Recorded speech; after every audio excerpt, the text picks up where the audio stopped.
नमस्कार दोस्तों, जय हिंद जय भारत। डिफेंस रिलेटेड ग्रुप के डिफेंस प्रॉपर्टी मंत्रा में आपका स्वागत है, अभिनंदन है।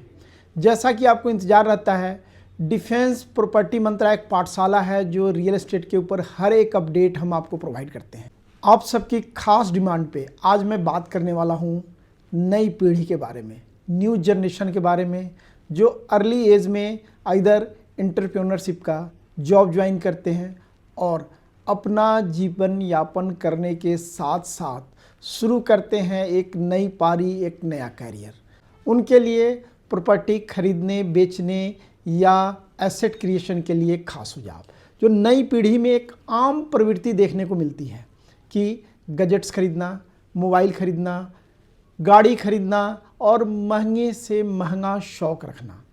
लेकिन दोस्तों, क्या आपको पता है कि जितनी भी इन चीज़ों को हम खरीदते हैं या उनको हम संग्रह करते हैं, इसकी कॉस्ट डे बाय डे कम होती है, डिप्रिसिएशन होता है।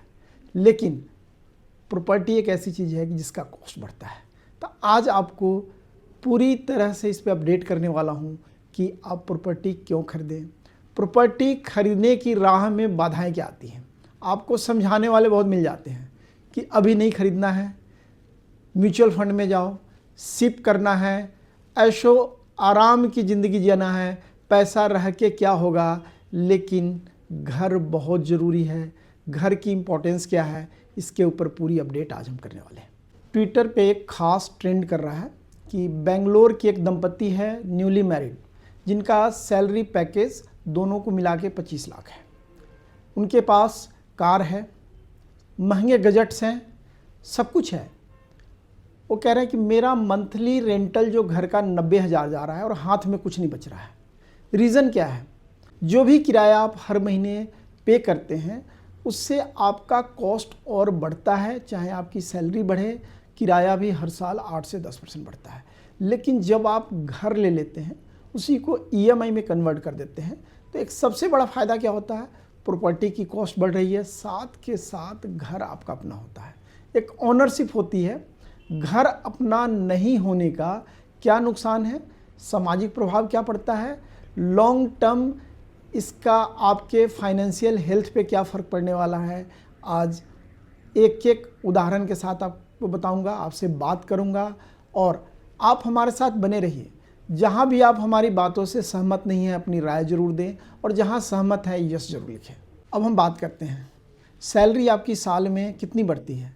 4 से 5% और किराया 8 से 10% बढ़ता है। किराएदार होने का नफ़ा नुकसान मैं बताता हूँ। सबसे पहले जब आप किराए के घर में होते हैं, बहुत सारा रिस्ट्रिक्शन होता है, चाहे मकान मालिक का हो या पड़ोसियों का हो। आपको ओनरशिप की कभी भी फीलिंग नहीं आती। मैं एक छोटा एग्जांपल देता हूँ। कई लोग हमारे पास आते हैं, बातचीत करते हैं कि एक किराएदार है, उसके पास डॉगी है और एक लैंडलॉर्ड जो इसका ओरिजिनल घर है, सेम सोसाइटी में उसका है। कई बार किराएदार को दब के रहना पड़ता है, दूसरे लोग उसको दबा देते हैं, 2 लॉबी बन जाती है। हर सोसाइटी में एक लैंडलॉर्ड की लॉबी अलग है, एक किराएदार की अलग है। और वो किराएदार को धमकाते हैं कि आपने डॉग रखा हुआ है, आपको ऑनर के कह के खाली करा देंगे।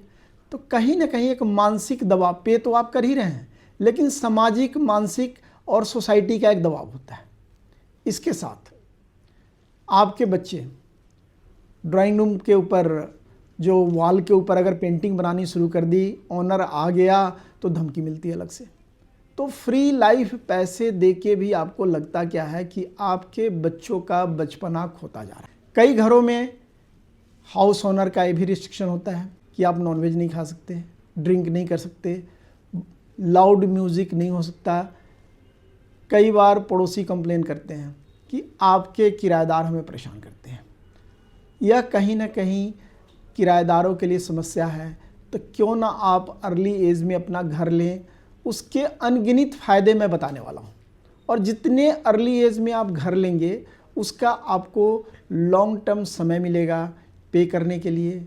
आपके पास कहीं ना कहीं एक किराया बचाने का साधन होगा, टैक्स सेविंग होगा और बहुत सारा फ़ायदा होने वाला है। एक तो किराया हर साल भी नहीं, 11 महीने पे बढ़ता है। और जो कई रिस्ट्रिक्शन बताया उसमें एक आता है, आप कील नहीं लगा सकते, और छोटी छोटी चीज़ों पे आपको मकान मालिक लैंडलॉर्ड के अनुसार रहना पड़ता है।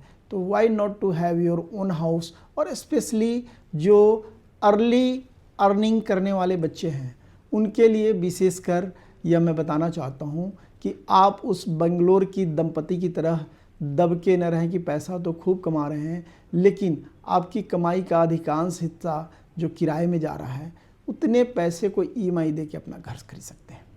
इसमें कुछ मिथ भी आता है। समझदार लोग समझाएंगे fools purchase homes, wise man stay in it. But यह मुहावरा कहाँ तक सही है? जैसा मैंने पहले बताया है कि किराया 8 से 10% बढ़ रहा है और बाइंग पावर धीरे धीरे कम हो रही है, उस मुकाबले में आपका सैलरी नहीं बढ़ रहा है, चाहे बिजनेस में उतनी इनकम नहीं आ रही है। और जिस रेट से प्रॉपर्टी के भाव बढ़ रहे हैं उस रेट से आपको रिटर्न मार्केट में नहीं आता, तो आप कहीं ना कहीं पीछे रह जाते हैं। तो आप अपना चाहे छोटा घर लें। मैं कई बार लोगों को सजेस्ट करता हूं कि ठीक है आपका बजट आज कम है, आप छोटा घर ले लें, उसे किराए पे दे दें। इसका फ़ायदा क्या होगा? फॉर एग्ज़ाम्पल आज आपके पास 30-40 लाख का बजट है, आपने छोटा सा 2 BHK ले लिया। आप 3 BHK में रहना चाहते हैं, 2 BHK की किराया आपका 15,000 आ रहा है और वहाँ 25 पे कर रहे हैं, तो आपका डिफिशिएंट 10 लाख का ही है। और समय के साथ साथ जो 2 BHK या कोठी जो भी आपने परचेज़ किया है उसकी भी कॉस्ट बढ़ेगी, तो जो गैप होगा जब आने वाले टाइम में 3-4 BHK लेंगे तो दोनों के बीच का गैप कम रहेगा। इसलिए जितनी जल्दी हो, जितनी अर्ली एज में हो, घर जरूर लें। मोस्टली जो न्यू जनरेशन है इंडिपेंडेंट है। पेरेंट्स कहीं न कहीं एक बच्चों को जो खास सुझाव देते हैं ना कि बेटा कमाओ खाओ मौज करो, एक गलत ट्रेंड है जो सेविंग की प्रवृत्ति को ख़त्म कर रहा है या उनको सेविंग की तरफ नहीं मोड़ रहा है। जब उनकी शादी होती है, जिम्मेदारी होती है और घर नहीं खरीद पाते, तो उस समय यह महसूस होता है कि काश पहले सेविंग कर लिया होता है। दूसरा, विशेषकर लड़कों में, जब लड़कों की नौकरी लगती है तो जो हमारे हिंदुस्तानी माँ बाप कहते हैं कि बेटा एक काम करो, घर के रेनोवेशन के लिए पैसे दे दो, कुछ नया ले लेते हैं, गाँव में ज़मीन ले लेते हैं, लेकिन वो प्रोडक्टिव नहीं है। आप सेविंग करें, किसी प्रॉपर्टी में लगाएं, रियल एस्टेट में लगाएं, मल्टीप्लाई करें और एक बच्चों को हैबिट डालें कि रियल एस्टेट एक बहुत अच्छा एवेन्यू है पैसे को मल्टीप्लाई करने के लिए और लॉन्ग टर्म में पैसा बनाने के लिए। हमारे पास बहुत सारे हमारे साथियों के कॉल आते हैं, मैसेज आता है कि रियल एस्टेट में कई जगह कॉस्ट बहुत ज़्यादा होता है, क्यों होता है, कंपैरिजन कैसे करें। मैं आपको एक छोटा सा थ्योरी बताने वाला हूँ, पॉपकॉर्न थ्योरी। आप पीवीआर में जाते हैं, एक पॉपकॉर्न वहाँ 300 से 400 रुपये का होता है। उसी पॉपकॉर्न को आप घर में 10 से 15 रुपये में बना सकते हैं, खा सकते हैं, लेकिन वाई यू पे 300 to 400। स्पेशली जिनके छोटे बच्चे हैं, जब आप पीवीआर में जाते हैं तो इंतज़ार करते हैं कि इंटरवल कब होगा। जब इंटरवल होगा तो आपके बच्चे आपकी उंगली पकड़ के लेके जाएंगे, पॉपकॉर्न लेंगे और वो पॉपकॉर्न आप 300 से 400 में ख़रीदते हैं। वही लोकेशन, वहाँ की जो एमिनिटीज़ हैं उसकी कॉस्टिंग है। अगर एक्चुअल में देखा जाए तो पॉपकॉर्न वहाँ भी 15 की जगह हो सकता है 20-25 का बन रहा है, रेंट दे रहा है, लेकिन सेम पॉपकॉर्न को आप बाहर निकल के आइए, रोड साइड में कोई वेंडर बेच रहा है, वो 30-40 का बेचता है। इसी तरह प्रॉपर्टी में जब आप मेन लोकेशन पे आएंगे तो वहाँ एमिनिटी भी होगी, वहाँ इंटरनल क्लब है, पार्क है, स्विमिंग पूल है, सिक्योरिटी क्या है, कितना ओपन स्पेस है, इन सब के ऊपर भी प्रॉपर्टी की कॉस्ट डिसाइड होती है। इसके लिए हमारी प्रॉपर्टी मंत्रा के ऊपर वीडियो बनी हुई है, उसको आप ज़रूर देखें, समझें। आज मुझे लगा कि पॉपकॉर्न थ्योरी को आप तक लाया जाए। जैसा आज हमने आपको पॉपकॉर्न थ्योरी बताया, तो इसी तरह की सामान्य सिंपल भाषा में जो हम बताते हैं, देसी भाषा में, आप तक हम अपने विचारों को लेके आते हैं, समझाने की कोशिश करते हैं। और जो भी कमेंट सवाल आप करते हैं, हम कोशिश करते हैं उसके लिए एक ख़ास वीडियो लेके आए। तो आज का एक ख़ास वीडियो था, जो नव युवक हैं, जो अर्ली एज में कमाने वाले बच्चे हैं, जो एक्सपेंस गजट्स पे ज़्यादा कर रहे हैं, अगर वो सेविंग अपना रियल एस्टेट की तरफ बढ़ाएं अर्ली एज में ज़मीन, मकान, घर, दुकान ले, उनको लॉन्ग टर्म में बहुत फ़ायदा होने वाला है। आज का ये वीडियो कैसा लगा, अपनी राय जरूर दें। हमारे चैनल को लाइक करें, सब्सक्राइब करें, शेयर करें, हमारे साथ बने रहें। एक बार पुनः बहुत धन्यवाद और आभार। जय हिंद, जय भारत।